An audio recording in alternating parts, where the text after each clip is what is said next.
പോകണ്ടേ. അപ്പൊ തൃശ്ശൂർ പൂരത്തിന് ഔദ്യോഗിക തുടക്കം ഇന്നലെ നെയ്തലക്കാവിലമ്മ എത്തി അവിടെ പൂര വിളംബരം നടത്തിയിരുന്നു. പിന്നാലെ ഇന്ന് രാവിലെ ഇതാ പൂരത്തിന്റെ വരവറിയിച്ചുകൊണ്ട് തുടക്കം കുറിച്ചുകൊണ്ട് കണിമംഗലം ശാസ്താവിന്റെ പുറപ്പാട് വടക്കുംനാഥ ക്ഷേത്രത്തിലേക്ക് എത്തി.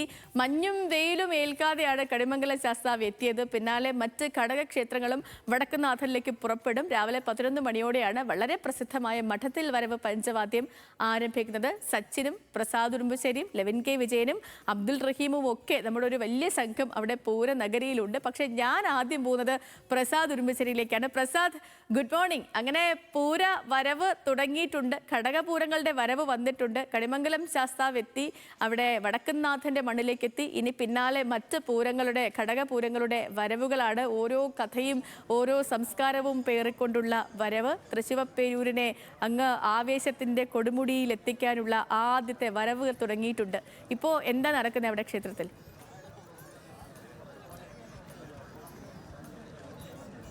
സേതു, പൂരത്തിന്റെ തുടക്കമായി എന്നുള്ളത് തന്നെയാണ്. കണിമംഗലം ശാസ്താവിന്റെ വരവ് കഴിഞ്ഞു. ഇപ്പോൾ വടക്കുംനാഥനിലേക്ക് കയറി കഴിഞ്ഞിട്ടുണ്ട്. അല്പസമയത്തിനകം തന്നെ പടിഞ്ഞാറേ നടയിലൂടെ പുറത്തേക്ക് പോകും. അതിനുശേഷം മറ്റ് ചെറുകിടക പൂരങ്ങളെല്ലാം തന്നെ അതാത് ക്ഷേത്രങ്ങളിൽ നിന്ന് തുടങ്ങിക്കഴിഞ്ഞിട്ടുണ്ട്. ഇനിയിപ്പോൾ പനമുക്കംപള്ളിയും ചെമ്പൂക്കാവും ലാലൂരും അതോടൊപ്പം അയ്യന്തോളും നെയ്തലക്കാവും എല്ലാ സ്ഥലങ്ങളിൽ നിന്നും ചെറുപൂരങ്ങൾ വരും. 8 ചെറു പൂരങ്ങളാണുള്ളത്.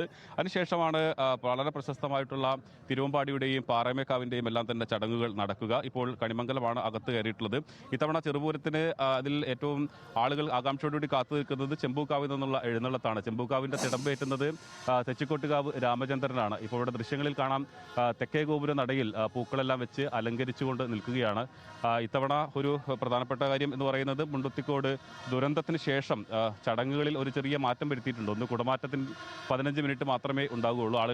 ഏറ്റവും കൂടുതൽ ആളുകൾ ഈ പൂരത്തിന്റെ ചടങ്ങ് കാണാനെത്തുന്ന ഒരു പ്രധാനപ്പെട്ടതെന്ന് പറയുന്നത് കുടമാറ്റമാണ്. പിന്നെ വെടിക്കെട്ട് പൂർണ്ണമായും ഒഴിവാക്കിയിട്ടുണ്ട്. പക്ഷേ എങ്കിൽ പോലും ആളുകൾ ഈ ചടങ്ങുകളെല്ലാം കാണാൻ വേണ്ടി ഇന്നലെ രാത്രിയൊക്കെ ഇവിടെ സ്വരാജ് റൗണ്ടിൽ നിറയെ ആളുകൾ തന്നെയായിരുന്നു. ഇപ്പോൾ രാവിലത്തെ കണിമംഗലം ശാസ്താവിൻ്റെ എഴുന്നള്ളത്തിൻ്റെ സമയത്ത് തന്നെ നമുക്ക് കാണാൻ കഴിയും, 100 കണക്കിന് ആളുകൾ ആദ്യത്തെ പൂരത്തിൻ്റെ വരവിന് തന്നെ അതിൻ്റെ അകമ്പടിയായി ആളുകൾ വന്നു തുടങ്ങിയിട്ടുണ്ട്. ഇനിയിപ്പോൾ ഓരോ ചെറുപൂരങ്ങൾ വരുന്ന സമയത്തും അത് തന്നെയായിരിക്കും കാണാൻ കഴിയുക.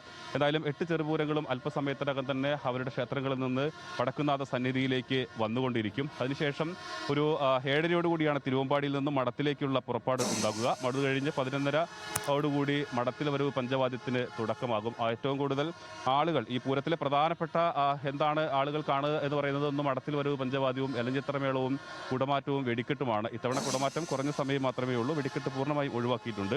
അപ്പോൾ മഠത്തിൽ വരവ് പഞ്ചവാദ്യം കാണാൻ തന്നെ ആളുകൾ അതാത് സ്ഥലങ്ങളിൽ മഠത്തിലേക്ക് ഒരുപാട് ആളുകൾ നേരത്തെ തന്നെ ഇടം പിടിച്ച് ഇത് ആസ്വദിക്കാൻ വേണ്ടി ആളുകൾ നിൽക്കും. കോങ്ങാട് മധുവിൻ്റെ പ്രമാണിത്വത്തിലായിരിക്കും അവിടെ മഠത്തിൽ വരവ് പഞ്ചവാദ്യം നടക്കുക.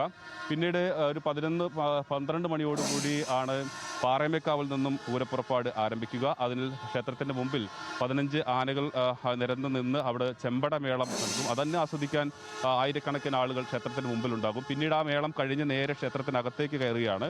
ഒരു 2 മണിയോടുകൂടി ആണ് എലഞ്ഞിത്തറമേളം ആരംഭിക്കുക. എലഞ്ഞിത്തറമേളം അത്തരം ചടങ്ങുകളെല്ലാം അതിൻ്റെ പൂർണ്ണമായ രീതിയിൽ തന്നെ, അതിലൊന്നും മാറ്റമില്ല. എല്ലാവിധ ആവേശത്തോടു കൂടിയും ആ ചടങ്ങുകളെല്ലാം തന്നെ സംഘടിപ്പിക്കുന്നുണ്ട്. അതിൽ മാറ്റങ്ങളൊന്നും തന്നെ ഇല്ല എന്നുള്ളതാണ്. പടത്തിലൊരു പഞ്ചവാദ്യം കഴിഞ്ഞ് പിന്നെ നേരെ പടിഞ്ഞാറ് നടയിൽ ശ്രീമൂലസ്ഥാനത്തേക്ക് വരും. അവിടെയാണ് പാണ്ടിമേളം നടക്കുക. പിന്നീട് കുടമാറ്റത്തിൽ 15 മിനിറ്റോളം മാത്രമാണ് സമയം ഉള്ളത്. ഇവിടെ നിരവധി ആളുകൾ ഇപ്പോൾ തന്നെ നമുക്ക് കാണാൻ കഴിയും. ഒരുപാട് ആളുകൾ പല സ്ഥലങ്ങളിൽ നിന്നായി വന്നിട്ടുണ്ട്. ഇപ്പോൾ ചിത്രങ്ങൾ എടുക്കുന്നുണ്ട്. നിങ്ങളൊക്കെ എവിടുന്നാണ് വരുന്നത്? കൊല്ലം. ആദ്യമായിട്ട് പൂരം കാണാൻ വരുന്നതാണോ? എപ്പോഴെത്തിയ?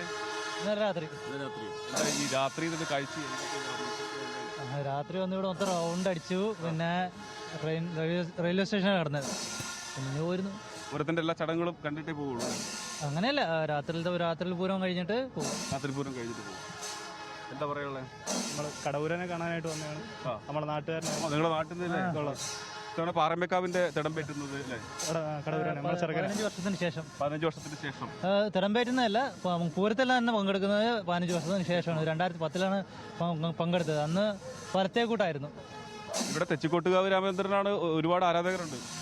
രണ്ടും ഒരുപോലെയാണ്, രണ്ടും ഒന്ന് തന്നെയാണ്. നമുക്ക് അതുപോലെ തന്നെ ഒരു പ്രത്യേക വികാരമാണ് കടവൂര്. അതെന്താണ് ഒന്ന് പറഞ്ഞു കേൾക്കട്ടെ. അങ്ങനെ കൊല്ലംകാർക്ക് അത് നാടൻ ആനയാണ്. ഏറ്റവും ഉയരം കൂടിയ കേരളത്തിലെ നാടൻ ആനകളിലെ ഒന്നാമനാണ് തൃക്കടവൂർ ശിവരാജു. പിന്നെ തിരുവിതാംകൂർ ദേവസ്വം ബോർഡിന്റെ ഏറ്റവും വലിയ ആനയാണ്. പിന്നെ സ്വാഭാവിക നിലവ് പിന്നെ അഴക് ആ കൊമ്പ്. ഒരു സ്ഥലത്തേക്ക് മമ്മൂട്ടി മോഹൻലാൽ ഒരുപോലെ വന്ന പോലെയാണല്ലേ ആ, ആനയുടെ yes, കാര്യത്തിൽ? yes. അതാണ് എന്താ പറയാനുള്ളത്? ഞാൻ കൊല്ലത്തെ വീട് കൊട്ടാരക്കര, ഞാൻ എറണാകുളത്ത് പറഞ്ഞു. തൃക്കടൂർ ശിവരാജനെ ഇവിടെ പൂരത്തിന് കാണാൻ വേണ്ടി വന്നാണോ? എല്ലാ വർഷവും വരാറുണ്ട് പിന്നെ തൃശ്ശൂർ പൂരത്തിന്. പിന്നെ നമ്മുടെ നാട്ടുകാരനാണല്ലോ ശിവരാജു ആണല്ലോ പിന്നെ തിടമ്പെടുക്കുന്നത്. അപ്പൊ വരാതിരിക്കാൻ പിന്നെ പറ്റുമോ? അതിപ്പോൾ വരാതിരിക്കാൻ ഒട്ടും പറ്റില്ല. പിന്നെ ഇവിടെ എറണാകുളത്ത് വർക്ക് ചെയ്യാം കളമശ്ശേരിയിൽ. ഇത് പറഞ്ഞു കേട്ടോ, അതായത് ഇവര് വരാനുള്ള ഒരു പ്രധാനപ്പെട്ട കാരണം എന്ന് പറയുന്നത് പൂരത്തിന്റെ ആവേശമുണ്ട്. അത് മാത്രമല്ല ഇത്തവണ ഈ പാറമേക്കാവിന്റെ തിടമ്പേറ്റുന്നത് തൃക്കടവൂർ ശിവരാജ് എന്ന് പറയുന്ന കൊല്ലത്തു നിന്നുള്ള ആനയാണ്. അപ്പോൾ അതിന്റെ ആരാധകരാണുള്ളത്. നേരത്തെ ഞാൻ പറഞ്ഞിരുന്നു ചെമ്പൂക്കാവിന് വേണ്ടി തിടമ്പേറ്റുന്നത് തെച്ചിക്കോട്ടുകാവ് രാമചന്ദ്രനായിരുന്നു. അത് ഒരുപാട് ആരാധകരുള്ള, ഒരുപക്ഷെ ഇപ്പോൾ നമ്മൾ ഇനി കുറച്ച് കഴിഞ്ഞാൽ ഇറങ്ങും. ചെമ്പൂക്കാവിന്റെ എഴുന്നള്ളത്ത് വന്ന് അത് കിഴക്കേ നടയിലൂടെ കയറി തെക്കേ ഗോപുര നടയിലൂടെ ഇറങ്ങുന്ന സമയത്ത്, അത് നമ്മൾ നിൽക്കുന്ന സ്ഥലത്ത് തന്നെ ഇന്നലെ നമ്മൾ പൂര വിളംബരം കണ്ട അതേ ആവേശത്തോടു കൂടി തെച്ചിക്കോട്ടുകാവിനെ കാണാൻ വേണ്ടി ആളുകൾ കാത്തു നിൽക്കുന്ന ഒരു കാഴ്ചയുണ്ട്. അതോടൊപ്പം തന്നെ ഒരുപാട് ആരാധകരുള്ള ഒരു ആനയാണ് തൃക്കടവൂർ ശിവരാജ് എന്ന് പറയുന്നത്. കൊല്ലത്ത് നിന്ന് വന്നതാണ്. 15 വർഷത്തിന് ശേഷമാണ് തൃശ്ശൂർ പൂരത്തിൽ പങ്കെടുക്കുന്നത്. അപ്പോൾ പാറമേക്കാവിന്റെ തിടമ്പേറ്റുന്നു. അപ്പോൾ ആ കാഴ്ചയും നമുക്ക് കാണേണ്ടതുണ്ട്. തീർച്ചയായും പ്രസാദ് പറഞ്ഞ പോലെ തന്നെ ഈ തിരുവിതാംകൂർ ദേവസ്വത്തിന്റെ ഉടമസ്ഥയിലുള്ള തെക്കൻ കേരളത്തിലെ ഏറ്റവും ഉയരമുള്ള ആന കൂടിയാണ് തൃക്കടവൂർ ശിവരാജു. നമുക്ക് അവിടെ നിന്നുള്ള ദൃശ്യങ്ങൾ കാണാം.